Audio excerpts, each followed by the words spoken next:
said, you're not going to know till the season starts, like JK and I were talking about, but they are really instilling like an aggression in this defense. I mean, you will have to. Here's the problem: is the last time I saw a Browns defense being this aggressive in training camp, they were undisciplined during the season. Remember, a few years ago, they would make plays, but they yapped their mouth. They would get the unsportsmanlikes. They would for everything good you do, you kind of take two steps backwards and undo it when you're not disciplined with it. So I wonder, sometimes there's a too over aggressive, not being mentally smart about it today, and. So I'm curious to see how smart of a defense they are, but they're definitely going to be aggressive. Like I told JK earlier, and I'm sure you've seen for yourself, this is, of the last 4 or 5 preseason training camps, whatever you want to say, this is one of the more aggressive defenses that I've seen so far early on in camp. Well, that's right. The defense is really hyped up, and they really kind of have a chip on their shoulder, and they want to prove that they, can do something really good here. Because if the Browns are able to make an improvement, and not necessarily a quantum leap, but really a significant improvement, the defense is probably going to have to do it. The defense is going to be leading the offense, I think, all the way through. Of course, hopefully, the offense will surprise us and do some good stuff. But we could be looking at a team that plays some 13-10, 16-10 games, and we saw some of this from the defense last year, where they really did a good job of keeping the opposing team down. But unfortunately, a lot of times they weren't able to do it for 60 minutes. So I think that's something they've been preaching a lot, and just not only being tough, but sticking to it all the way through. And I think when you have guys who have been there, guys like Whitner and Carlos Dansby, some good rugged veterans to go with all of these young guys, I think that's really going to help them to get what you would call the right kind of aggression, and not some bad penalty type of aggression. Right, exactly, And matter of fact, I saw, too, during the breaks, I was checking in at some of the stuff coming out of camp today, and I saw a little bit of that on the other side, too. I know a lot of people saw, talked about it. We talked a little earlier in the week. Manziel getting some reps with the ones here and getting the mix in there. Both quarterbacks, from what I talked to somebody during the break, both quarterbacks look pretty good today. I mean, ups and downs that you have, but both of them, each day, both of them are improving. Each day, both of them are catching up. So that's a good thing, I don't care about the competition. And we bring it up, but I mean, at the end, that's going to play itself out. But you want everybody improving. I don't care if you like the guys, don't like them, who you want to start. And so that's a good thing. One thing that I've noticed, and a lot of the guys that I've talked to that are down there every day to a man, is normally defenses are ahead of the offense at this point anyway, especially when you're installing a new offense. It's even dramatically more so this year, which is, and maybe I think it could be a good thing, because, and we'll see how good this defense ends up when they play other teams. But let's just say that it's relatively close to what people expect. Let's just say, even if it's a top 12 defense, I'm going to be generous. Let's say if it's in that category, then the struggles that the offense is going through keeping up to it during training camp can only, in my opinion, help it when it gets to the season, because for once, and this is why the offense has always looked so good the last few years in training camp, because the defense was but you didn't know that until you got into the season. So it makes the offense look better. The fact that the defense is so much further ahead, I think that could bode well for the offense, because they're having to practice against a defense that's kicking their ass right now. Right, and let's hope that is something that establishes itself throughout the season. I mean, this team could be, like you said, a top 12 or maybe even a top 10 defense, and, this offense is butting up against them throughout the week. And then, once the game starts, hopefully they're playing a team that has a worse defense and things go a little bit better. So it gets them used to, and as they ramp up the aggression, but you cannot simulate it, as we know. You're not really going to be hitting the quarterback. You're not really going to be taking him to the ground. So, again, we can fill gaps watching training camp and the preseason games. We can get clues for things that may come. But like JK nailed it best, at the real true litmus test is not until we hit September and until these things count for real. That's right. And it's going to be, also the real litmus test for a lot of these people once even the preseason games start, just as far as, we talk about the quarterback job, but also, the wide receivers. There's a lot of proving ground to be out there as far as, who's going to get all the spots in the secondary, as they just got Jim Leonard in there, that he's going to, add to that competition. And so there's going to be a lot of, it's going to be fun just watching them play real football games and start hitting, I believe the next week from tomorrow, once the first preseason game happens. Mm-hmm. But it's going to be a matter of, executing and individual players, showing that they belong on this team. And then, of course, it'll really happen in September. But it's going to be fun to just finally see these games count for real. And that's going to, not count for real, but go against opponents. And that's going to be in just 8 days. So we're going to see some good competition, even on an individual basis. And I think we're really looking forward to that, so we can get some answers. Because, we try our best to figure out what's going on in training camp, and it's really hard to tell who's really doing well until you're actually in a competition. Right, because at the end of the day, you're competing against yourself, So, again, but you're right. Each one is a step up. Right now, you're just practicing. Next week, you begin practicing against other teams. In 4 weeks, you begin playing against other teams. That's the way I look at it. The preseason, you're practicing against other teams. They're glorified scrimmages, So, and we'll, we got plenty of time. We got 4.5 weeks to go here, 5 weeks, whatever, to talk about training camp. A lot of these guys, young guys, we've talked, you bring up John Manziel, rookies, second-year players, a lot of young guys.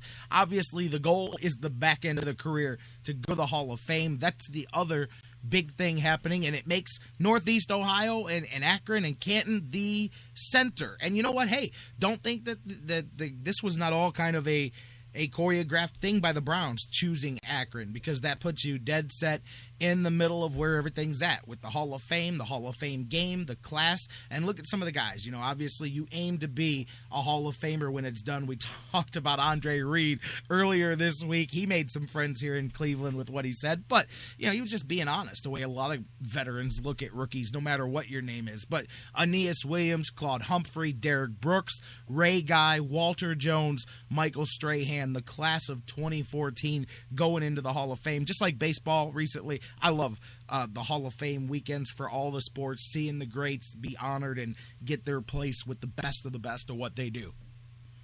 That's right, and it's funny how a lot of times the football and baseball Hall of Fames are on the same weekend. We talked about some of the great players that went in. It was great to see Ray Guy make it there. A punter, he was, even now, when you think about great punters, you still think about Ray Guy. He played like 40 years ago. He was just amazing to have that kind of consistency. And again, people like Aeneas Williams, who, isn't always seem to be a household name. He was just such a great, consistent cornerback. So it's nice to see him and some of these other guys get recognized as well.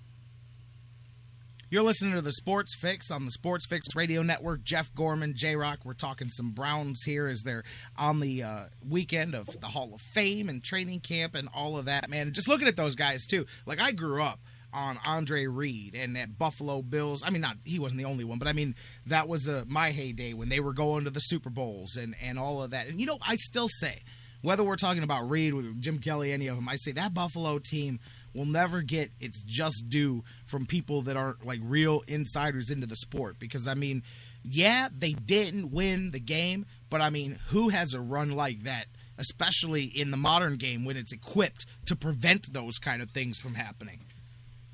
I know, and it's so hard to even make it to the Super Bowl, as we know, but just the fact that we're able to make it to 4 Super Bowls, and again, it's just not being able to cash any of them in. You wonder how many more of them would be in the Hall of Fame from that group, and a few of them have gotten in. But, if they had won 1 or 2 of those Super Bowls, how, that really would change everything when you think about the Buffalo Bills, even the town of Buffalo, because that's really their only professional Major League sports franchise, and just what a crowning achievement that would be for the team, and it just hasn't happened, and I don't see it happening anytime soon either. I'll tell you, by the way, speaking of the Bills, did you see they're talking about opening up the bidding on that thing at, $1.1 billion and rising? Very curious to see especially with like the Clippers and some of the other more recent sales, even the Browns, the price because that's a comparable franchise as far as the size of the city, economy, different things like that. A little bigger, but you know what I'm saying. and you see the amount Jimmy Haslam paid, man, I'm curious to see how high that goes, plus who ends up with that thing there. But, man, it's going to be interesting because, like John McMullen said, he goes, man, if it was the L.A. Bills, it's worth $2 billion, you know? You go get it. I mean, think about it, the Clippers. But that'll be interesting to keep an eye on. But I've always had a thing for what they had. I mean, like, I wonder sometimes if it was skewed because, like I said, that was my kind of heyday of getting into football. You know, obviously the Browns were hot at the same time. I mean, so I was all over it. But, you know, that run that they have, I just think a lot of times it's been lost over the fact that when you look at all the Super Bowls, you don't see that they won any in that run. But, man, to make it there, to basically own the AFC for 4 straight years. I mean, hell, people talk about Miami. Now, I guess it's different because they won 2 of the 4. But, you know, look at that, too. People talk about, man, that doesn't happen much. You know what I mean? But the Heat, of course, I'm referring to, not the Dolphins. But I was wondering about the Dolphins. Yeah, no, okay, no, I was talking about the Heat because they just went through the run of 4 straight finals. That's what I mean. Yeah. So you don't see that a whole lot in any sport across of them. So, but anyways, getting back to this, looking at the class too, Ray Guy going into the Hall of Fame. I remember. I mean, really, I mean, you're talking. That's probably one of the most notable punters in a position that is so obscure it's not even funny. That's one of the few who stuck over the years, and he becomes is he not the first punter to go? Yeah. He was the first to do everything. He was the first punter selected in the first round of the NFL draft. He was the first punter to do several various accomplishments during his career, including the first punter to hit the scoreboard at the Superdome down in Louisiana in the 1970s, in 1977. But anyways, and now the first punter to go into the Hall of Fame. Interesting there. He is the pioneer of that group. Not very many punters, I think, in the future will be joining him. I know I can barely recall the names of any punters. I'm sure most NFL fans probably only know 1 or 2 punters around the whole country. Probably their own punter and maybe 1 or 2 others. It's just an obscure position, man, like you said. Know? I know. I'm with you, man. There's a test of a true football fan. Name me 3 punters in the NFL. You know what I'm saying? See if they can get to even the second one, let alone the third. Of course, somebody's going to shout 3 of them out right now. Of course, some people can. We're speaking in general terms there. But, yeah, a pretty good class. And I like, too, some of these guys don't listen. They blow it off. But I like how the NFL kind of forces – a lot of the young players. They've got a lot of the different rookie symposiums and things before camps, and they get them down to see these, and really you get a good mix during this weekend of players, young players, old players, current players, former players. It's a true hotbed of NFL history just kind of mixed together, you know, there in Canton for Hall of Fame weekend. Yeah, you know, I've been to the Hall of Fame a couple times. In fact, once that was one of my secret locations coming on this show. And, you know, you just really get a great feeling in there once you go through, especially if you watch that roundabout 360 theater where they show the previous year's Super Bowl. And, you know, look at all the rings, you know, all the championship rings. And it just really gives you just a great feeling of the enormity and the overall significance of football in this country, you know, from its roots and how big it's become, and you know how it's just become such a global phenomenon. And I can see how it's a good idea to bring young players to see, you know, what they're really a part of and how they could possibly, you know, etch their own name in the annals of history. And it really gives you a really good overall feeling about football. It really gets you pretty much hyped up for football. You know what, too? And I get the chance. Some people wouldn't know this, you know, but I'm lucky enough, fortunate to get to interact with athletes and stuff. And I have learned just how many of and it's sad, how many of the players now, the young players, and it's not just a football thing, it's in all the sports, how many are not just like not up on the history of their sport, but way not up on the history of their sport. Like literally anything more than a couple of years ago. You know, you'll ask, and I mean, I've seen guys, I don't even want to front anybody out, but I've seen some of the most inane, ridiculous looks when some big name players and situations have been brought up, and they're like, I don't know who that is. And you're like, are you serious? Like, you're a running back and you don't know who Thurman Thomas was, or you know, you're a linebacker. I saw Vashon in the chat room. You don't know who Daryl Talley was, or what this guy, you know, just there's, you know, and I'm amazed, but I guess it's part of the culture that we're in.